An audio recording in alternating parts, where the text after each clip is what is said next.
Lu tahu nggak? Ada satu aktor yang saking cepat gerakannya, bahkan kamera film Hollywood saat itu harus di slow motion cuma supaya pukulannya bisa kelihatan sama mata manusia. Namanya Bruce Lee, pria yang membuktikan kalau air itu bisa mengalir, tapi air juga bisa menghancurkan. Namun di puncak kejayaannya, sang naga justru tumbang secara misterius. Bruce Lee lahir 27 November 1940 di San Francisco, Amerika Serikat, saat ayahnya yang seorang aktor opera Tiongkok sedang tur.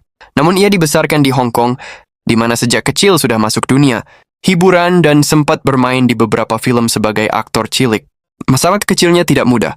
Ia sering terlibat masalah di jalanan, yang justru mendorongnya belajar bela diri secara serius.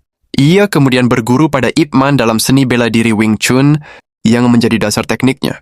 Saat remaja karena sering terlibat masalah, keluarganya mengirimnya kembali ke Amerika pada usia sekitar 18 tahun. Di sana buat dia mulai dari nol, kerja sambilan sambil sekolah, hingga akhirnya kuliah di University of Washington dan belajar di Fakultas Filsafat. Disinilah pola pikir Bruce Lee berkembang. Ia tidak hanya melihat bela diri sebagai teknik bertarung, tapi sebagai cara memahami diri, efisiensi, dan kebebasan. Ia mulai mengajar bela diri, membuka sekolah, dan menarik murid dari berbagai latar belakang berbeda dengan saat itu. Karena biasanya bela diri diajarkan secara tertutup. Bruce Lee mulai dikenal di Amerika lewat perannya sebagai Kato dalam serial TV The Green Hornet. Meski populer, ia tetap merasa dibatasi oleh stereotip Asia di Hollywood. Ia tidak puas hanya jadi aktor pendukung. Ia ingin mengubah cara orang melihat orang Asia, kuat, cepat, cerdas, dan punya identitas sendiri.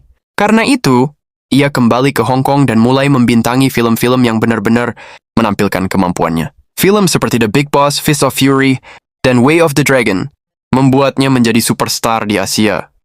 Gaya bertarungnya berbeda, cepat, eksplosif, realistis, dan penuh ekspresi. Ia kemudian menciptakan filosofi bela diri sendiri yang disebut Jeet Kune Do, yang menekankan fleksibilitas, efisiensi, dan kebebasan dari aturan kaku. Prinsipnya terkenal, be water, jadi seperti air, bisa menyesuaikan dengan bentuk apapun. Puncak karirnya adalah film Enter the Dragon, 1973, produksi Hollywood yang membawanya ke level global. Film ini membuka jalan bagi budaya Asia dan bela diri ke dunia internasional.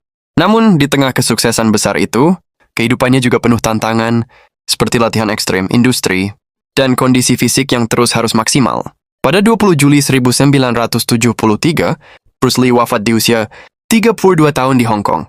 Penyebabnya masih menjadi perdebatan, tapi secara umum dikaitkan dengan kondisi tubuh yang kelelahan. Kepergiannya yang mendadak mengejutkan dunia, apalagi saat ia berada di puncak karirnya. Meski singkat, dampaknya sangat besar.